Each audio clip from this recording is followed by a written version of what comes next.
Yeah, countdown niya.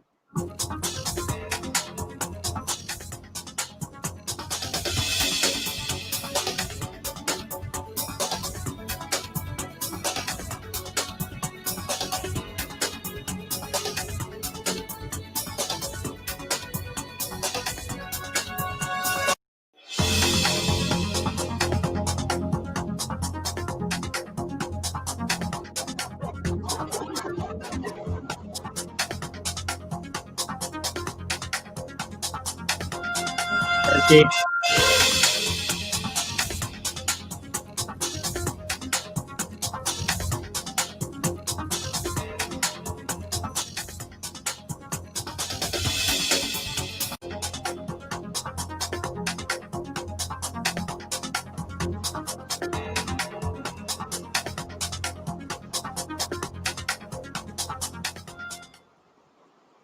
Good evening, I'm Robbie Alampay. The big stories tonight.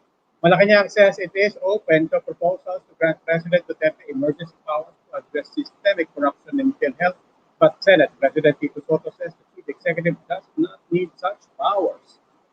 After the early release from prison of the convicted killer, former U.S. Marine Joseph Scott Pemberton, various groups are joining his victim's family in blasting the move. Even the Justice Department is saying not so fast. Search and rescue operations are underway for the crew of a missing cargo ship off the coast of Japan. Among the missing, 39 Filipinos. And the MTRCB wants jurisdiction over movies and video content streamed over platforms like Netflix and Amazon Prime.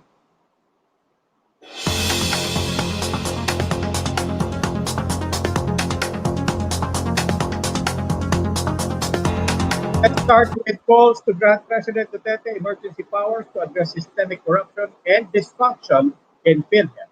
The palace and newly installed PhilHealth Chief Gierran are warming to the proposal, but some senators are vehemently opposed to the idea. Maricel Halili with the story. Malacanang welcomes the call of some House lawmakers to grant emergency powers to President Duterte in a bid to solve corruption issues hounding PhilHealth. It is not yet specified what particular powers do legislators plan to grant the president. But for Palace spokesman Harry Roque, the power to hasten the agency's revamp seems fitting. Kung ako pong tatanungin, yung aking bersyon ng universal healthcare, binuwag ko po yan at nais ko sanang palitan ng National Health Service. No? Kasi nga pag binuwag mo, pwede mo tanggalin lahat ng tao dyan. Lahat ng bulok, tatanggalin mo, mabilis po. President Duterte has ordered newly appointed PhilHealth President Gierran to reshuffle the agency's top regional officials. Despite admitting his lack of experience in public health, the former NBI chief assured the public that he will get to the bottom of the PhilHealth mess. Kaibigan o hindi kaibigan, pareho lang ang treatment. Because in investigation, in filing of case, in finding facts, you have to collect cold facts, gather cold facts, and then evaluate it. So whoever gets hurt, whoever is mapapailan ng kaso, it's beyond discussion. What matters most is ano po ang sinabi ng ebidensya. Gierran also urged the public to give him a chance to lead a state-run health insurer, following criticisms on his admission that he does not know much about public health. Bigyan niyo ako ng chance. Bago ako, give me a chance. No? With a chance, let us have hope. Let us not prejudge anybody. Much more ako po. Andito ako, tulungan tayo, tulungan niyo ako. Gierran also expressed support to granting President Duterte emergency powers. On the other hand, Senate President Tito Soto thumbs down talks of granting Duterte emergency powers to solve PhilHealth's mess. In an interview with One News to Chiefs, Soto insisted that the president doesn't need such powers to revamp PhilHealth. He can do that without any problem legally. That's what I think. You know, there's no...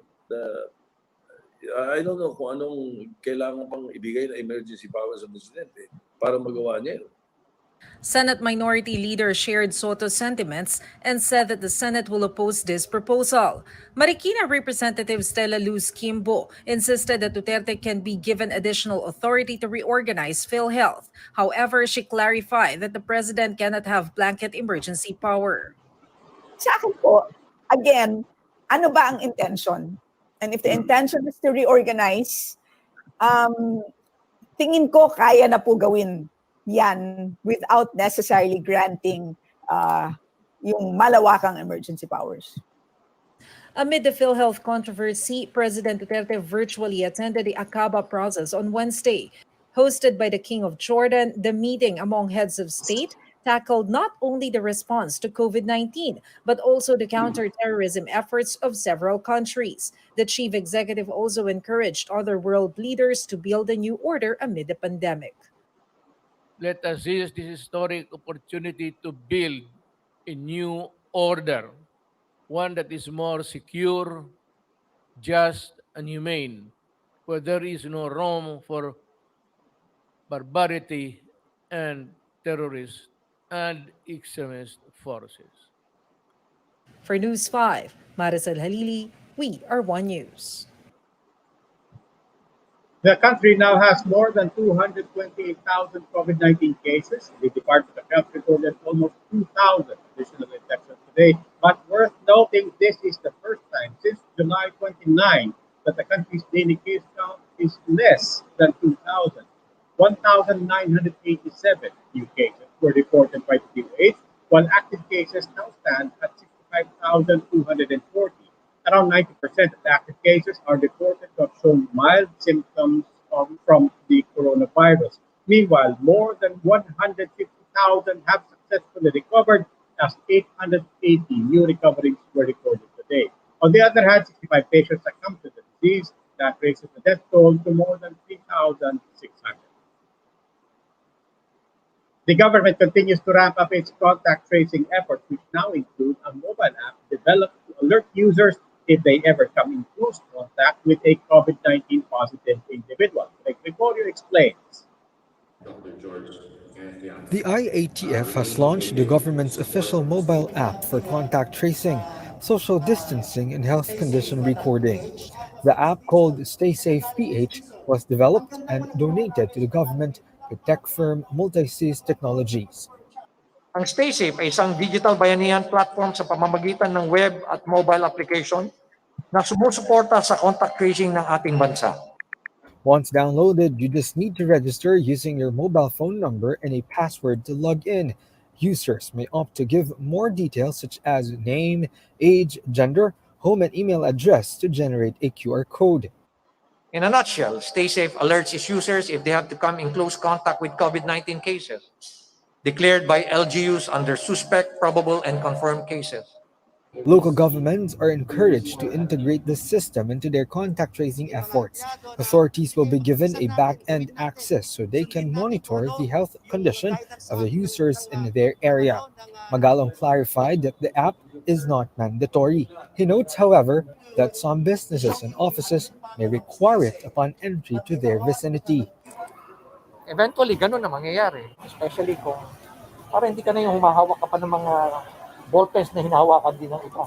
At the same time, handling documents na hinahawakan din ng iba.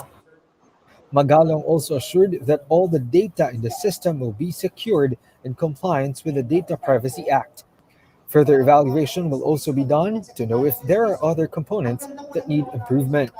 During the code visit of the IATF in Manila City earlier today, Deputy Chief Implementer Vince Dizon emphasized how Stay Safe PH complements other pillars of the government's COVID-19 response. Manila Mayor Isko Moreno encouraged his constituents to support the app. We empower the people to survey and equip them with accessibility with regard to technology to protect him or herself. Stay Safe PH is now available for free. It can be downloaded on mobile app stores. For News 5, Greg Gregorio, we are One News. The unemployment rate rose to 10% in July. That's from 5.4% a year ago. This means the number of jobless Filipinos rose to around 4.6 million. But the July figure is lower by 2.7 million from April, when the country registered a record high unemployment rate of 17.7%. Underemployment, meanwhile, rose to 17.3% from 13.6% in July last year, but that's still lower than the 18.9% in April. The National Economic and Development Authority says the unemployment rate saw a drop in the second quarter from the first 3 months, mainly due to the easing quarantine restrictions and the gradual reopening of the economy. NEDA Secretary Carl Kendrick Chua says the economy could generate between 2.4 to 2.8 million more jobs next year. That is, if the country will not revert to a stricter lockdown. If we continue the level of the quarantine or improve upon it in the coming months, then we can see the improvements as we go through the remaining of the year. Various groups and personalities are slamming the House approval of a bill that seeks to declare a holiday in honor of the late dictator Ferdinand Marcos in Ilocos Norte. Di samahan ng ex-detainees laban sa detensyon at aresto o SERDA called the bills as infuriating and offensive, especially to those who suffered under martial law. SERDA Vice Chairperson Danilo de la Fuente said the bill is an act of historical revisionism and contradicts the Human Rights Victims Reparation and Recognition Act of 2013. Youth group Liberal Youth criticized the Congress action and insisted that no law should eclipse the human rights violations that occurred under the Marcos regime. Bayan Muna Representative Eufemia Cullamat also denounced the bill. She argued that Marcos stole money and killed his critics when he was still the country's leader. Malacanang is taking a different tone. Presidential spokesman Harry Roque says they will respect the decision of Congress. Alam niyo naman po, bago maging batas yan, dapat pumasa sa mababa, kapulungan at saka sa Senado. So re-respetuhin po ng Presidente kung ano maging desisyon ng mga policymakers sa Kongreso. Due to health and safety protocols, the COVID-19 pandemic has put on more limits to the already limited capacity of our public transportation. In a bid to improve the services of Metro Manila's railways, LRT Line 1 is gearing for the construction of the LRT-MRT Common Station, but not without inconveniencing commuters with a temporary shutdown of its Roosevelt Station beginning this weekend. Gerard de la Peña explains. Lines going to the Roosevelt Station of the LRT-1 have always been this long due to social distancing protocols and sheer volume of passengers. December 5 hanggang December 28 po. Magsisimula na po ang ating po sakayan sa Balintawak Station, Balintawak to Baclaran, Baclaran to Balintawak po. However, despite the influx of commuters, authorities are still planning to temporarily close the station for almost 4 months, starting this Saturday until December 28. This is to give way to the construction of the common station that would link the LRT Line 1, MRT 3, MRT 7, and the Metro Manila subway.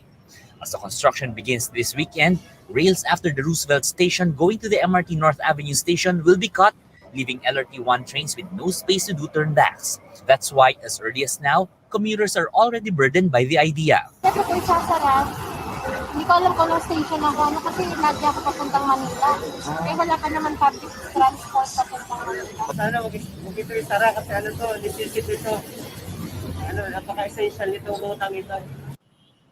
But the Transportation Department said they will make sure that commuters will have an alternative. Kung mapapansin ng ating mga riders, operational na yung mga median bus stop ng EDSA Carousel sa ilang mga stations ng MRT 3 at dadagdagan natin yan ng median bus stop para sa Roosevelt Station. But while the bus stop at EDSA's median lane right below Roosevelt is already completed, it is not yet operational due to the absence of concrete barriers, which are meant to protect commuters. Another option for the construction of the common station to move forward is to allow loading and unloading at the curbside, which is what is currently being done in Monumento and Balintawak portions of EDSA.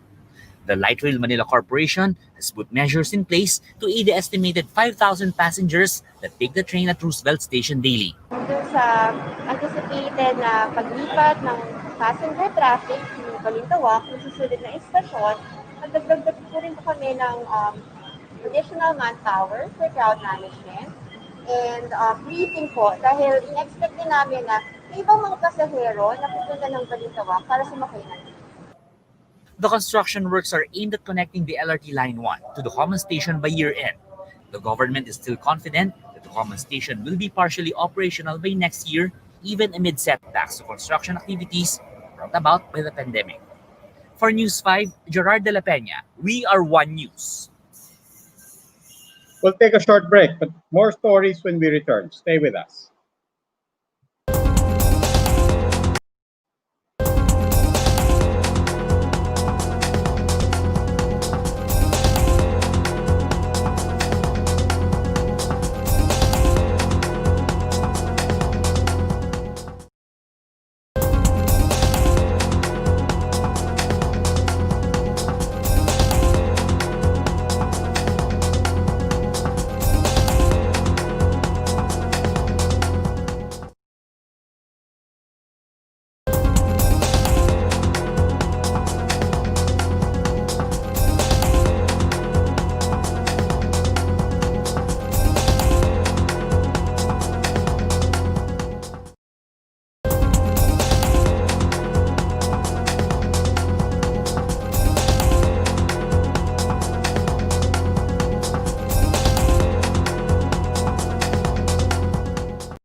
Good evening. You're still watching The Big Story. After public outrage regarding the early release order for convicted former U.S. Marine Officer Joseph Scott Pemberton, officials are now giving assurance that it will not be an easy process and that appeals on the decision will be heard. Maricel Halili reports. Hindi naman po pwede na tinrato na parang hayop yung kababayan natin, tapik lang sa kamay ang parusa. This was presidential spokesperson Harry Roque's reaction after the Olongapo City Regional Trial Court ordered the release of U.S. Marine Lance Corporal Joseph Scott Pemberton. Pemberton was sentenced to a maximum 10 years in prison for killing Jennifer Laude, a 26-year-old Filipino transgender, back in 2014. He has so far served only 6 years in jail, while his good conduct time allowance credit supposedly made up for the remaining years. Roque, who used to be the legal counsel for the Laude family, insisted that this decision by the court sets a bad precedent. Hindi naman po pwede na tinrato na parang hayop yung kababayan natin, tapik lang sa kamay ang parusa. Roque also insisted that under the law, Pemberton can only be released through good conduct time allowance if the Bureau of Corrections recommended it. In his case, there was no recommendation from Bucor. Regardless of the court order, the DOJ said Pemberton's release will be put on hold pending the review of the Laude camp's motion for reconsideration. Meanwhile, members of the Bahaghari and Gabriela Youth Group marched in front of the Justice Department to condemn the release order for Pemberton. They tied red ribbons on the gate of DOJ to denounce the decision. The group also slammed ongoing abuses under the country's Visiting Forces Agreement with the United States. Recall that President Duterte previously sought the termination of the VFA, but the move had been put on hold in June in light of supposed political developments. Meanwhile, AFP spokesperson Major General Edgar Arevalo said Pemberton will remain at the AFP Custodial Center in Camp Aguinaldo by virtue of the Memorandum of Agreement between AFP and Bucor. For News 5, Maricel Halili, we are One News. 39 Filipino seafarers are missing after their ship carrying cattle has been reported lost off the coast of Japan. Jenny Dongon with the story. Kuya, sana kung nasan ka man mauwi ka ng ligtas. Text mo kami, lalo na si ate, kasi hirap na rin si ate. Hindi niya alam kung nasaan ka. This is the cry of Rovelin Parlero for his brother-in-law Lyndon Pitogo, who's among the 40 Filipino seamen on board of the ship Gulf Livestock 1 that disappeared in the waters of Japan. Parlero said they even had a call with Lyndon yesterday before the ship went missing. Justin Maripayas was also able to talk to her husband Andren before the vessel's disappearance. Her husband told her that their ship was sailing through huge waves. Medyo na daw, maalon. Tapos yung yung mga gamit nila, nagkakawatak-watak na daw.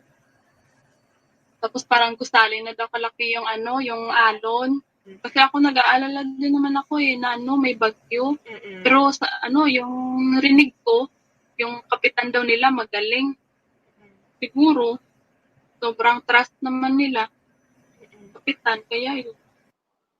This was supposed to be Andren's last duty as a seaman, as he is planning to start his own business in the Philippines. According to the Foreign Affairs Department, 43 crew members of the Gulf Livestock 1 are on board the missing vessel, 39 of which are Filipino seamen.